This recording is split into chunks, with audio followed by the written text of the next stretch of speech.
With that, let's dive into the topic that everyone wants to get to, and that is about the Browns head coach. It's brought to us by Mazda, moving the game forward for those who believe it's not just about playing the game. It's about redefining it, because these moments do more than win. They push what's possible, reminding us to go that extra yard, shift into that extra gear, and keep the game moving forward. When you follow what moves you, the unexpected is only the beginning, and just like there's more to every highlight, there's more to every Mazda. Mazda, move, be moved. That is the fastest we've ever gotten through shotgun reactions, and I think it is for good reason. We all came in hot today about the head coach of the Cleveland Browns, none other than Kevin Stefanski. I'm going to ask this question simply, and Bull, I want you to kick us off, because you even wouldn't tell me your full thoughts on Stefanski in our pre-show meeting. But is the Browns' biggest problem right now the head coach, Bull? No, it's not their biggest problem, but it's a problem. He is a problem. The biggest problem is the owner. I mean, so you can't fix that. So he's the biggest problem. And there are problems, obviously, talent-wise, certainly. So I'm not going to say Kevin Stefanski's the biggest problem necessarily, but I no longer think he's part of the solution. And there's a few reasons why, and then I'll tell you what put me over the top yesterday.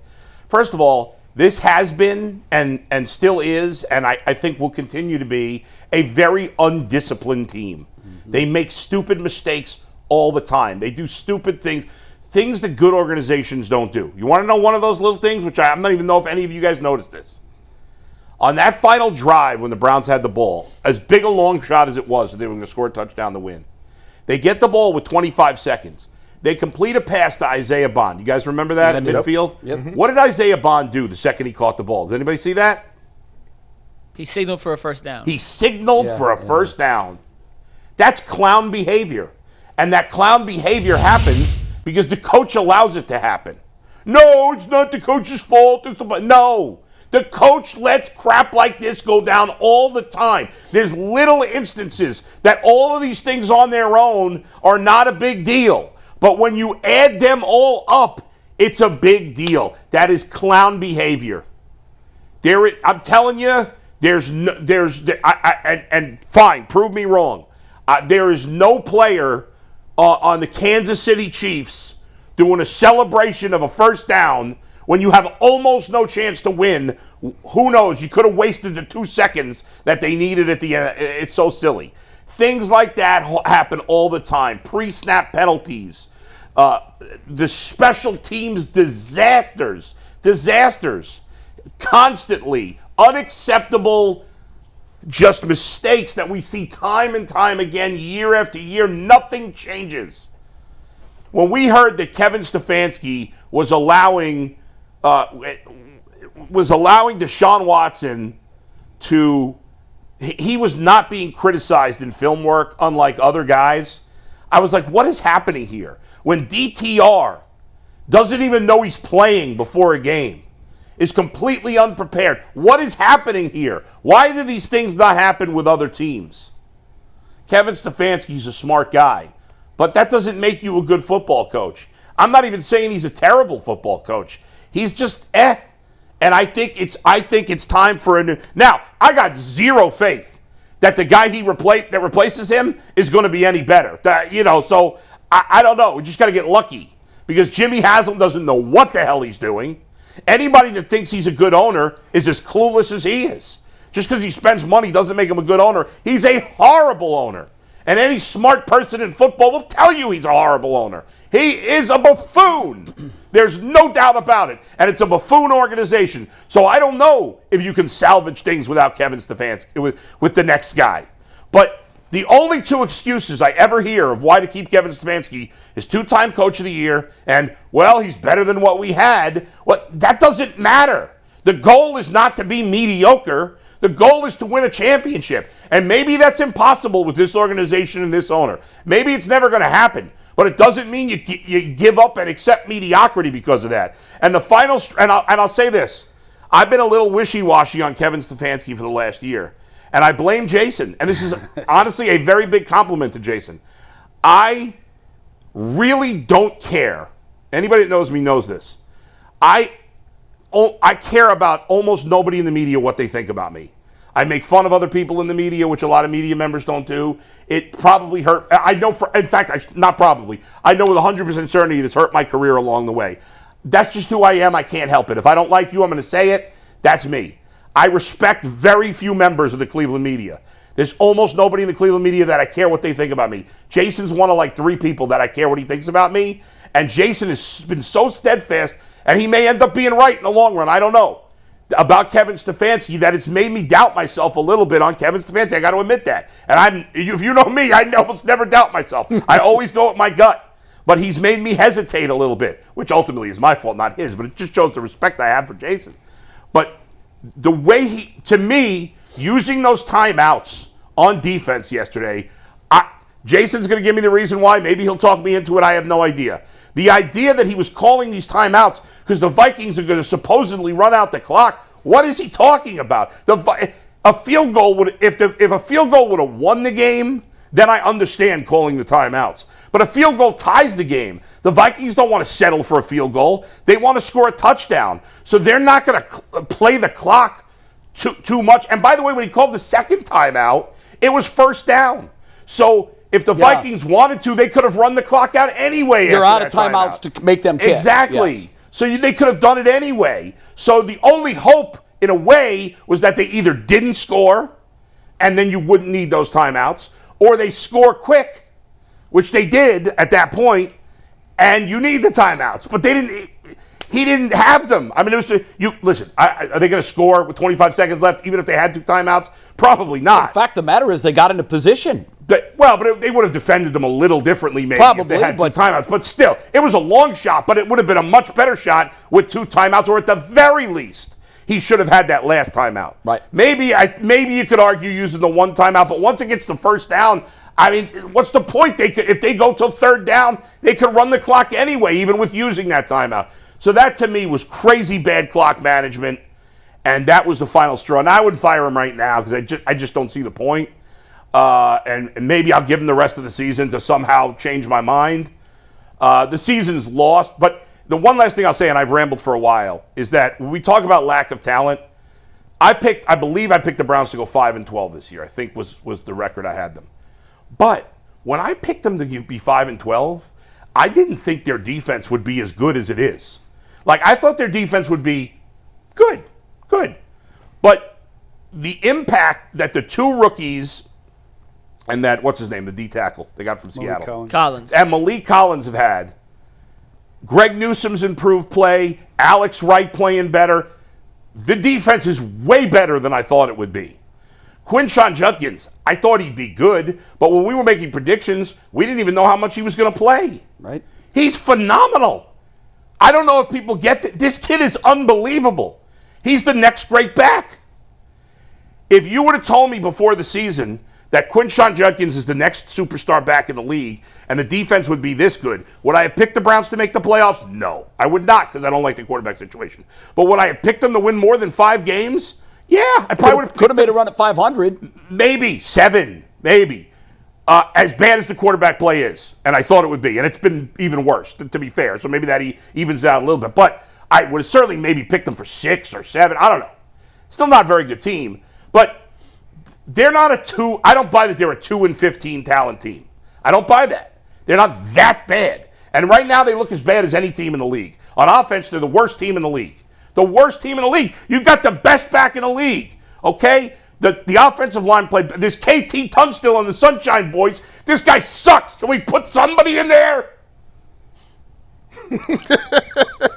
I mean, I get it. They're lacking at wide receiver. They don't have a left tackle. That's a problem. The talent's not good enough to really win.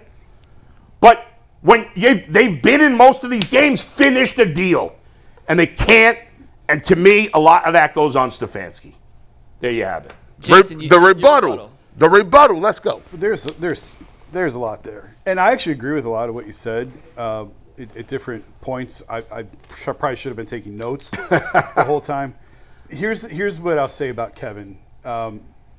I've never said that he's Andy Reid or Mike Tomlin. I've never put him in that category, never once. I've never thought he was a top 3, top 5 head coach.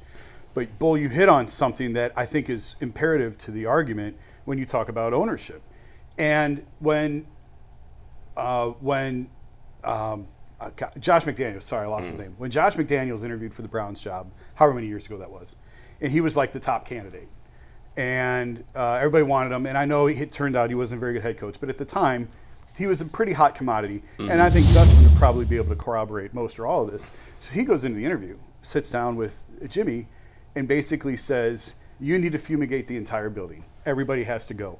Everybody has to go. From the top all the way to security. The entire building has to be cleaned out, and you need to start over. You know what Jimmy did? He stood up, shook his hand, and put him on the plane. He wouldn't do it. Yeah. So, to me... By the way, what was Josh McDaniels' Petri dish? Like, where Belichick. Yeah. New England. But... so he knew what a winning building what a healthy looked like. organization looks like, Yes. and how it's supposed to be done. Kevin, to me, is really good at, and I know the record, but Kevin is good at navigating through all the obstacles that Berea presents. And you can, listen, I'm not going to argue with anybody who says they want the coach gone. You can build a great case to fire the coach. A great case when you look at less than 20 points and all that stuff. Yeah, you're right. Like, on paper, you can build a case, you look at that and go, God, he's got to go. That coach is awful. But I think when you understand the nuance of what you're dealing with and being in that building, I've seen the chaos that position has to deal with. And I've seen the head coach and the GM and the power struggle that happens every single time. And I look at the situation and I look at the fact that they don't have a quarterback, and you can scream and you can holler all you want. Boy, you still would have picked them to win 5 games because you got a 40-year-old quarterback and 2 rookie back. You're not going to win in this league with a 40-year-old quarterback. You guys all stood here and told me how much you wanted the 40-year-old quarterback. Well, you got him. He sucks.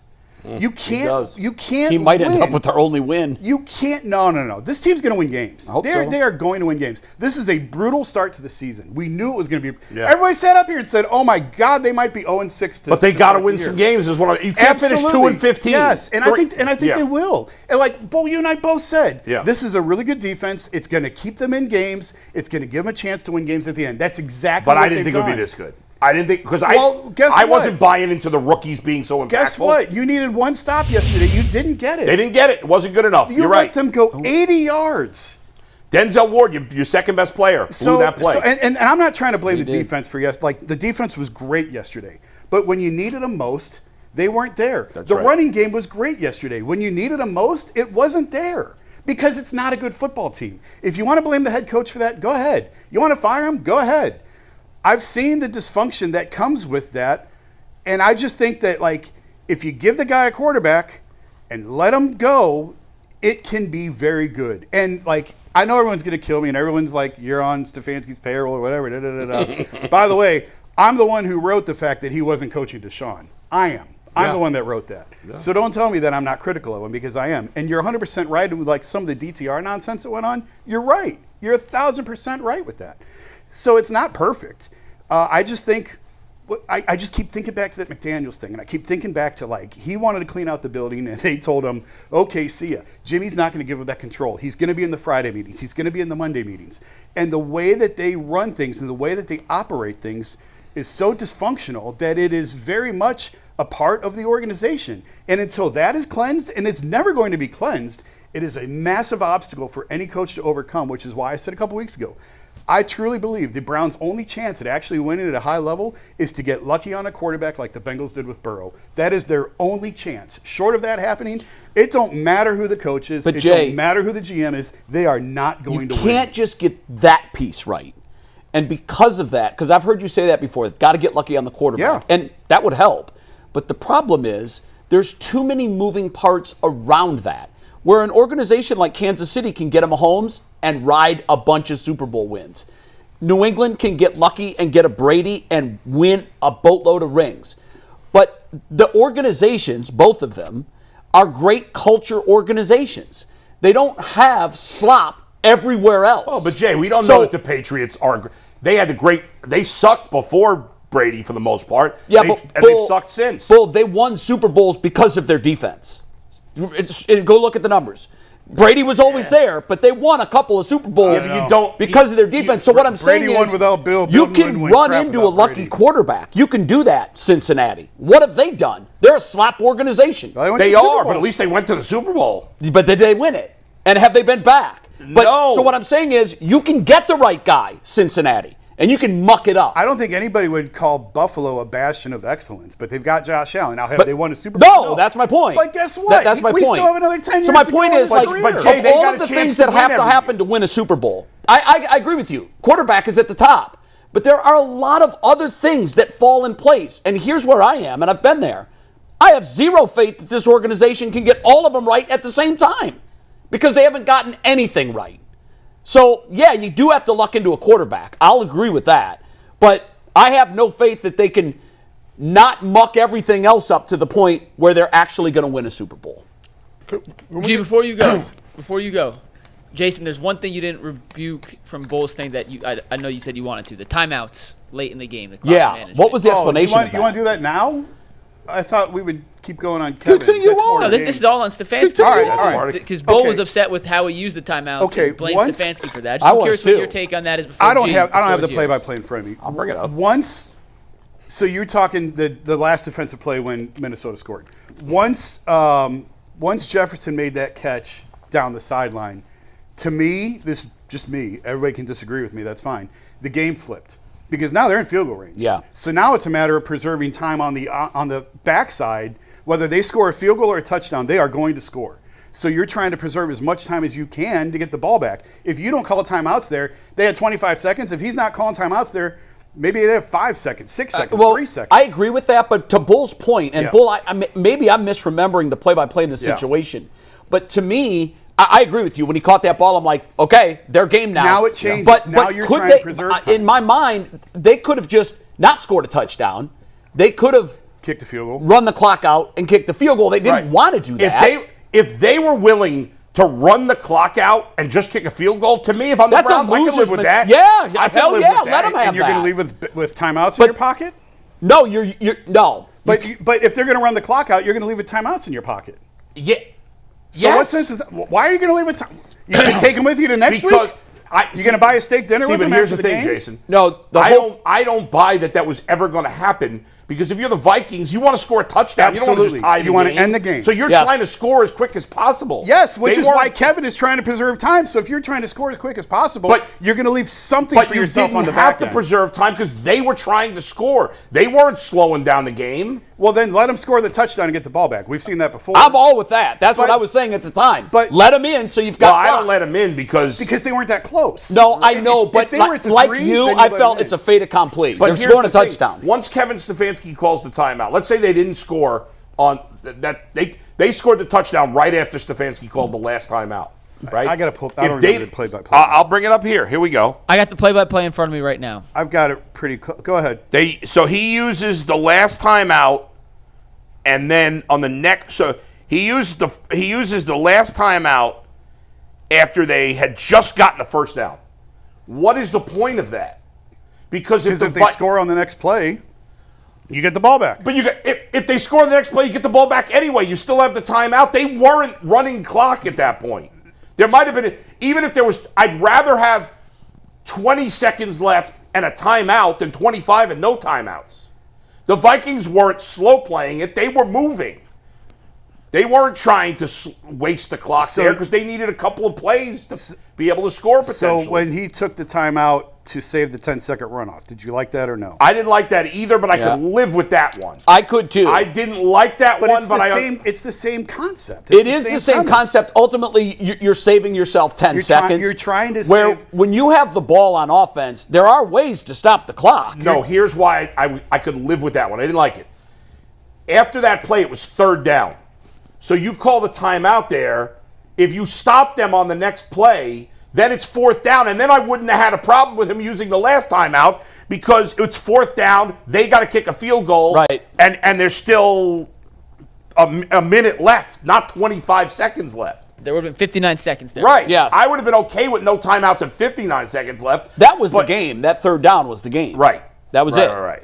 And I mean, you know- it would have. They probably if they make the field goal, then you go to overtime, or maybe you would have. The Browns, in my opinion, should have had almost a minute left with no timeouts, or 25 seconds with at least one, if not two timeouts. Well, they had it with 25 and none. So if they don't use their timeouts, they're going to have a lot less than that. They're probably going to have, 10, 15 and one? So he called. Wait a second. He called the timeout. He called his first timeout after the Jefferson 20-yard catch down the sideline. Right. And that's when He the did- game changed to me. And that was with 1:10 on the clock, Bull. So first down for Minnesota, 1:10 on the clock. And Okay. that's Second now timeout you're, now came you're after playing the- defense on the clock if you're the Browns from that point on. Yes. Second timeout came after the 2-yard pass to Jordan Mason where he did not get Get out of bounds, and that was to avoid the 10-second runoff. Yes. He's trying to preserve time. And then the third timeout came after the 3rd and 4th play where he hit Jordan Addison on the left Right, flat and he got a flash. first down. And then he used his final timeout And he used there. his final. There was no point in using it there. That one here, because here's the thing. So they get the final. Let me bring up that play for a second. So after it's a third down play. It's third and 4. Right. They And get a Addison gets first 5. down with there was 54 seconds left. He called his last timeout. It was first down when he called the timeout. So at that point, two things were going to happen. Right. If the Vikings wanted to just run clock. Well, then they weren't going to score a touchdown at that point. They were going to just, or maybe one play, and that's it. And and Jason, you said, well, you want to save time because what if they score on the first play? Well, if they score on the first play, Right, but if they're they weren't. The Vikings weren't like purposely running clock. I think they're trying at that point. They're trying to leave Cleveland as little time as possible. Obviously, Right, but they also had to worry about because they wanted to score because Sure. they wanted to. Their priority was a touchdown there. I think- they weren't going to just run clock. That was my point. The last time out, I could Yeah. probably I see where you're coming from with that. I think that one I see why they did what they did, and I think that's one of those 50-50, however you want it to be. I had no issue with the first two timeouts. The way See, they I used feel them. like the first time out, okay. The second time out to me was the 50-50 one. You think the third one is. I think the second one's the 50-50 one, and the third one was a terrible decision. Because the Vikings could have still run the clock out even more if they wanted to, in theory, even after that timeout, because it was only first down. the way that it ended, certainly they could have used a timeout Yes. there, Yes. and it would have been to their benefit. But I'm looking at it's impossible to know if they get the ball back in 25 seconds. Had they not called a timeout, what do they get it back with? 17, 15, 13, 11? It's impossible to know. Yeah, I mean, So then is it better to have 17, 15, 13 in a timeout or 25 and no timeout? Well- how long did it take him to get up and clock it? Yeah, I don't know. Yeah, So I'll we'll hear never you. know, I'll but- hear you on the one timeout. I didn't have an issue with the other two. G. Bush, you've been very quiet for the last Yeah. 15 minutes on this, and I know you and I, who spoke last night, you are not unopinionated when it comes to this topic. The floor is yours, my friend. Well, let's start off by saying this. The most damning part about this situation is we talk about all the time what Kevin Stefanski wants to do, what Kevin Stefanski's game plan is, what his playbook is. Think about this. The Cleveland Browns did run the ball well. They had a 100-yard rusher in Quinshon Judkins. The Cleveland Browns didn't turn the ball over, right? No turnovers. Dillon Gabriel threw for 2 touchdowns, right? The defense did hold the Vikings under a league average of 23 points. They held them to 21. By the way, we talk about being opportunistic. They didn't give the ball over, but guess what? The Browns got 2 takeaways, right?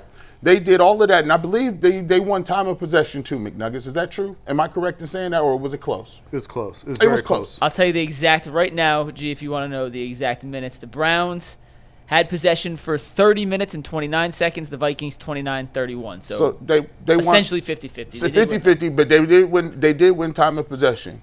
But guess what? You still did not score more than 17 points. You had everything go the way you said you need to win football games for the Cleveland Browns, and you did not win the football game. And that is because it's not necessarily about what his offense is and how you're going to move with it, even though we'll get to how bad it is. It's the fact that you still have other things holding you back. You still have penalties holding you back. You still have people not doing the right things holding you back. You still get long touchdowns called all the way back, and we just talked about the time management thing. But by the way, special teams has been bad for the Browns since under Kevin Stefanski. We got to get very specific. Because sometimes when we do narrative-based things and we talk about whether you're a good coach or not, you got to get very specific. You know, I do the field breakdowns, and I watch this thing, and I watch all the game, all 22, and I've just been telling y'all for the same reasons for, I guess, well over 6 weeks, or 6 years, excuse me. The Cleveland Browns offense is not imaginative. They run stick routes, random out patterns, and random flat routes. They got guys turning around, running up the field, turning around, sitting down for 4 or 5 yard passes. The reason why you have no separation is because you are not imaginative under no way, shape, or form. We talk about all the time about how great your offense is. They are running the most rudimentary offense I've ever seen in my life, and it happens week after week. You think top flight receivers want to play in this high school playbook? Did you see the difference between the Kevins? Kevin O'Connell, who had way more things going wrong. We sat up here and talked about how the Vikings had 3 offensive linemen out, right? We talk about the Vikings have Carson Wentz, right? We laugh about Carson Wentz. Carson Wentz not only was Carson Wentz himself, but he was hurt. He hurt his shoulder in the game and had to get shot up and come back on in. By the way, their starting running back wasn't there. Guess what? They found a way to work, and they fumbled the ball 2 times. But guess what? You know what he did? He said, I got a guy, Justin Jefferson. You know what I'm going to do? I'm going to spam him. I'm going to throw him the ball more than G. Bush gets refinancing of his mortgages in his junk file. Stop telling me I'm not refinancing at this percentage. I told you I'm just working on something right now. But the reality of the situation is it doesn't just happen with this situation. You can go league to league. You can go week to week. Hold on, let me just bring this up real quick. Hey, did you know Mac Jones threw for 342 yards? On the road against the Rams, 342, and they won in overtime. You know who his number 1 receiver was? It wasn't Kittle. It wasn't Brandon Ayuk. It wasn't none of them. Debo Samuel been gone. It was Kendrick Bourne, 10 catches, 142. Kevin Stefanski, who was known as the drop king before that game. They can't get all the receivers combined to get 10 catches for 142 in any games. The problem is this. We keep giving him passes because you're scared.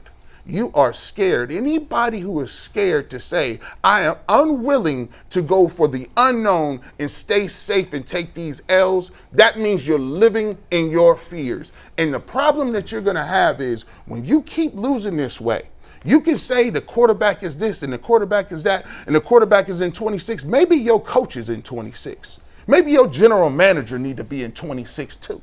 Because at the end of the day, the players that you're accumulating, the guys that you want picks for, they're sitting here looking at him. And he preaching, guys, we got to be better. No, they say, no dust, Sherlock. You got to be better. I know what plays we running. I know the timeout issues that you got. And they looking at him. And you know what losing breeds? It breeds 3 things. Either apathy, resentment, or you got people that just check out. And all 3 of them continues to lead to losing. This is a human battle. This is all about human 101, nature. And he's devoid of any feelings or emotions because if he would give you something in the postgame, he may be able to reach people. But you know what? When you give the same answers, it says you don't care. Don't tell me something on camera that you preaching the opposite behind camera. At the end of the day, when Quinshon Judkins was talking about how it's 5 games in. He's a beast. He's a monster. He said, at Ohio State, everything was about winning. Every day was about winning. It's about you either win today or you lose tomorrow. It's about winning. That's the only thing that matters. So, yeah, it's a culture shock when you get here and you 1-4 and it's frustrating. So you know what you're telling him? Even your young players, you telling him it's okay to lose just because you want to be comfortable and have the same coach. What kind of noise is that? At the end of the day, if I got 60 people in the locker room that need to go in the field and believe they can win every day, and the coach is sitting here year after year, I didn't see you waste Nick Chubb's time. I didn't see you waste Baker Mayfield's time. And as a matter of fact, we said Deshaun Watson was the problem last year, but how's the offense has changed? Joe Flacco looked the same. DTR looked the same. We said put the supercomputer in. Guess what? Dillon Gabriel looked the same. At some point, this is not an anomaly. This is a feature of what he does. Sometimes you got to admit, you just might not be good at your job, bro. Maybe if you just give the play calling up and do something, and we always talk about the 20 points. This is the most damning part, and I'm going to just give it back because this is irrefutable. The time you was getting 20 points, it was all under Ken Dorsey and Jameis Winston, who we said was a travesty. Was bum. Now Ken Dorsey can get 300 yards every week. He's over with the Dallas Cowboys. By the way, I always said it. I found it was funny. Alex Van Pelt got scapegoated. He got fired when he got coach of the year. How does your offensive coordinator get fired When the defensive coordinator won defensive assistant of the year, Myles Garrett won defensive player of the year, Kevin Stefanski won his second coach of the year, and they had 5 different quarterbacks play. Joe Flacco came off the bench, came into the game, and they went to the playoffs. But the offensive coordinator got fired after that?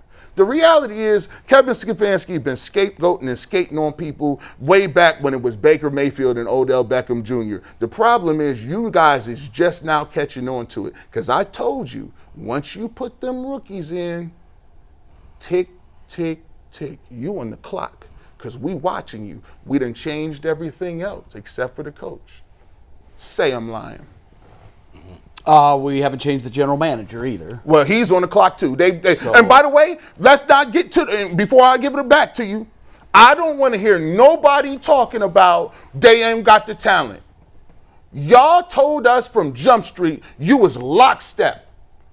We make decisions as an organization. Stefanski and Barry and Stefanski. Guess what? Y'all said y'all got the same approach, top down. You know what they said? We want analytics. They said analytics from top. There ain't no football people in there. It's all analytics people. So the people you chose, you pulled them right off your old IBM spreadsheets. They didn't show up and say, put me on the squad. You're the one that said, go get Joe Flacco. You're the one messed around and gave Kenny Pickett all the reps and just jettisoned him out of the building when nobody else got reps. And now you want us to give you a reprieve? Because what? You picked the quarterback room.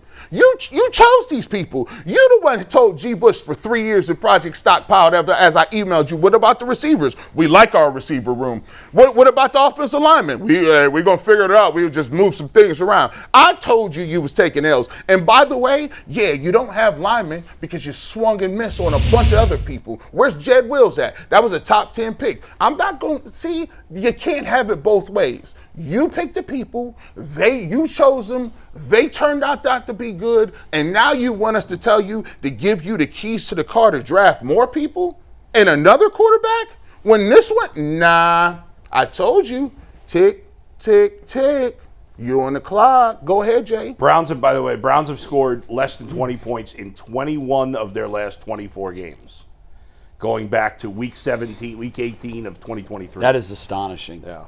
That is, I knew that. The 3 games that they were over were with Jameis. That is astonishing. Yeah. It really is. That is incompetence of the highest order. So how many games should they win with Joe Flacco and 2 rookies as quarterbacks? How many games should this team win? I'm not going to put it on wins and losses, Jay. I tell you why. All of you guys say the truth. Like, if I listen to you guys in a vacuum, Bull, I'm 100% with you. If I listen to Jason, I'm mostly with you. G, I'm 100% with you. The thing to me that stands out the most out of what everybody said, I'm not firing him in the middle of the season, not because he's great, because I have no idea what they would do. It accomplishes nothing. They would, there are goals to this season that don't include winning games. Jay told us about them from July. We got to figure out what we have here. So don't fire him in the middle of the season because you're going to screw that up. If you were going to fire someone in the middle of the season, he should have been fired last season. We should have hired Mike Vrabel. I said if you're going to fire him after last year. Why are you going to fire him now? Why? That doesn't make any sense. You were 3-14 last year. Everything was a disaster. You want to fire him? Agreed. Sweep everybody out last year. Yeah, but that ship has sailed. We'll have to watch Mike go do his thing in New England, just like we're watching Baker do his thing in Tampa. So I'm with you. I think at the end of the year, I do want to evaluate the rest of the season. Let's see what we have. It's one game with a rookie quarterback. I got to see more before I make judgment calls on Dillon Gabriel. He took care of the football. He was not nearly as accurate as I thought he was going to be. But our passing yards total is that doesn't matter who you play at quarterback, unless it's Jameis Winston or Joe Flacco, you get 150 yards. That's what you get. They don't throw to receivers. They don't. It's hard to pile up passing yards when you don't throw the ball to receivers. The reason you don't throw to your receivers is because you've got a major blind spot at evaluating receivers. And every receiver that you have brought in here for the last 6 years has been absolute garbage. I'll wait for a name that hasn't been. Judy hasn't been garbage. I know Judy's garbage. Nah, I'm sorry, Bull. He's not garbage. Bull, I'm sorry. This year, he can't. He's been garbage this year. I agree. He can't catch herpes from He a certainly hooker. wasn't garbage last year. from a hooker? Can't catch herpes from a hooker. Not here. Listen, this year. He's been terrible this year. I Yeah, no, agree. I'm just calling it He what it wasn't is. garbage Like, last year. here's He was the good problem, last Use year. protection out there. when you're a use protection. quarterback and you've got no wide receivers, and you've got pieces of I thought the offensive line looked a little better, but when you have pieces of the offensive line that couldn't play in the Canadian League right now, Left tackle's the biggest. There's only one, left, yeah. and by the way, where do The you rest start? is although I noticed some misses in the middle. Guys who are normally rock solid. You know, and I Guys getting wonder old. how much of that, Jay, is because they're so bad over there. Joel got beat on a couple. I stunts saw that he got beat a and couple times. I thought like, wow, that's yeah, unusual. uncharacteristic. You said something I want to circle back on because I heard it too. Judkins talking about the culture at Ohio State. Oh no, we didn't have any losing days. And listen, in his entire year at Ohio State, they lost a fluky game on a loophole that the head coach found in the rules that has since been changed. Yeah. Other than that, his 365-day experience at Ohio State was like heaven, football heaven. Now, the Michigan game, killer, but they bounced back and they won the grand prize. And they learned from that loss. Have we learned from our losses? Now, how long will it take before he can't wash the losing culture off of his winning culture? How long before he looks around and says, damn, this is status quo. This is acceptable. I'm going to read you guys a stat that I think says a lot about the head coach. And it's not an anomaly because we've got 7 years we've got enough sample size to say that this is a characteristic of Kevin Stefanski coach teams. In terms of penalties against, in 2019, 2019 wasn't him. I think 2020 was his first year. 2020 was Kevin's first year. Yeah. 19 Okay. was Freddie. Yeah. 2020, Yeah. eighth most penalized team in the league. Yeah. 2021, 7th. 2022, 7th. 2023, 2nd. 2024, 5th. This year we're 10th. So you've got 6 years to look at. And I've had general managers tell me, Rich McKay, the old GM of the Bucs, used to say, you want to know if you want to know the mentality of the room of do they hear the coach's voice, look at the penalties at the end of the year. And the fact that we are in all of those seasons, the worst 10 in the league, I mean, you can't mix in a middle of the pack one year. I wonder where. I bet you it's even worse. To me, the most egregious penalties are pre-snap. Yes. That is the worst, and his mostly seem to be pre-snap. like personal fouls, just like Yeah, some stupid. Right. I bet you they're even worse than those. I don't know how you'd separate them, Bull, Yeah. but I think you're probably right because Yeah. it seems like, and it also, like the most inopportune times, you get these penalties. There are some years where like really good teams lead the league in penalties. So I think you have to look at the individuality of them. But I 100% agree. Pre-snapper, absolute. worst. You Yeah. cannot And- have those. and- I know could it's give you the consistent. rank. There are some terrible. teams, the old Raiders teams led the I feel league like in the penalties Ravens every year. or like a couple of really good teams. Were The like, Ravens and the Chiefs are high. I'm on the penalty counter right now. but- This year, the Browns have 14 pre-snap penalties, That's insane. which is the Vikings lead the NFL with 20. If So they have That's 3 a game. If they have 14 pre-snap penalties, I'm guessing the terrible tackles are probably responsible for 8 or 9 of them themselves. Yeah, maybe. I don't know. Miles gets a lot of He does. false Miles starts. gets a lot of But offsides. I'll live with Miles because It's the ones with Miles driving. He's so good. He doesn't need. I to know, take it I out. know, but also part of the reason he's so good is because he's off on the ball movement. He doesn't. He could start late and he would. He Get there. could, but he knows that sometimes the difference between getting to the quarterback and getting to air is a tenth of a second. My problem is Gee, hold on. I got the stat. Go They ahead. finished first in the NFL in 23 and 24 in pre-snap penalties. Say what? Yeah. There you Say go. First. Browns First first one in the in the NFL, NFL. 23. But I don't want to get Where are they so sidetracked far on this year, penalties. Mike? but 1, 2, 3, 1, 2, 3, 4, 5, 6, 7, 8, 9. They're tied for 10th. I don't even want to get sidetracked on penalties. I only bring that up is because that's a characteristic of. Hang on. Uh, Go ahead, G. What were you gonna say? but here's the thing. I need to see on good teams. You see players check other players. When you get stuff brought back because of penalties, Yeah. there are players that are saying, "Listen, Yeah, we they don't pull have you that here. aside on the No, we sideline. don't have that. Hey, listen, we can't have that. No, we don't and have if that here. If it has to be me and you fighting, then we just gonna have to fight it out. But you'll understand that the rest of us, you're hurting the rest of the team. But the problem with it is, Jay, and I'll give it right back to you, is it's starting to look like I even start to see some of the veterans kind of not. It's like they losing it. It don't hit them. It don't matter.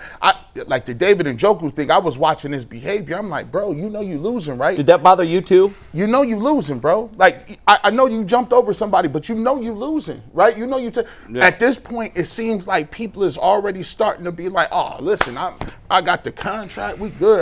You know what I'm saying? I'm gonna just go ahead and do my thing. That's when that's the alarming part, because a lot of people hit me up, G. Bush, what's so good? I seen a lot of the veterans don't even seem like they got that want to, and I said, well, that's what losing is. Go ahead, man. Yeah, I do think the culture has devolved to the point where everybody's accepting it. They are not a good team, and they knew going in they were not. They knew at the start of the year they were not a good team. And the Patriots weren't supposed to be either.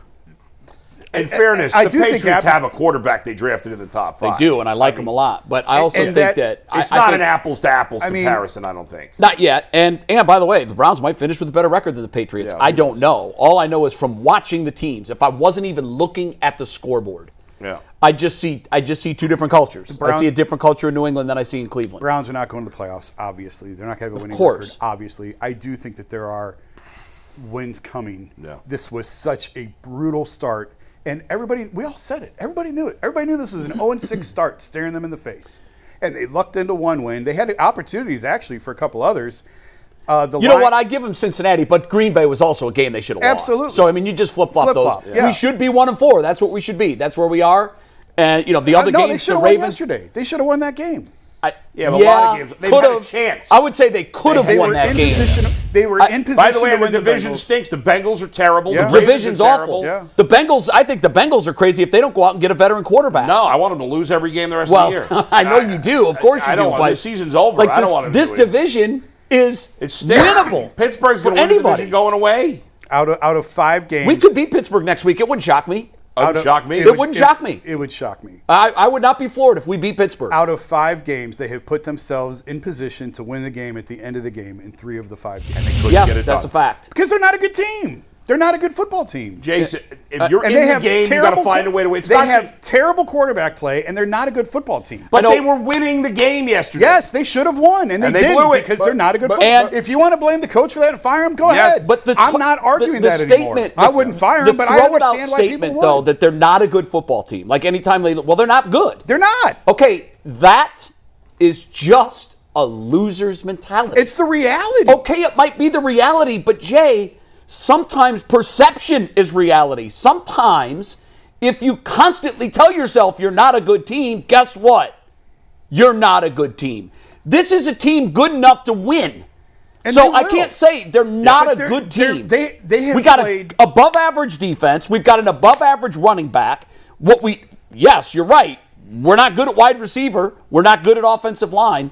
But you can't win consistently with terrible quarterback play. No matter how good the rest of the team is. And so you can spin this any way you want, and you can blame whoever you want. True. Ultimately, it comes down in this league more than any other league. It's the one position, and they don't have anything anywhere remotely close to competent play there. Yes, but you know what? I'll just say that. You're right. You're right. Ultimately, they're not a good football team, but Kevin Stefanski is part of the reason they're not a good football team. Sure, he's the head coach. And the organization is a big part of the reason because, as G said, and he's right, Berry and Stefanski work together. They haven't done a good enough job putting together a good team, and that's why we're in a position in year 6 of their time together where they're essentially starting over again.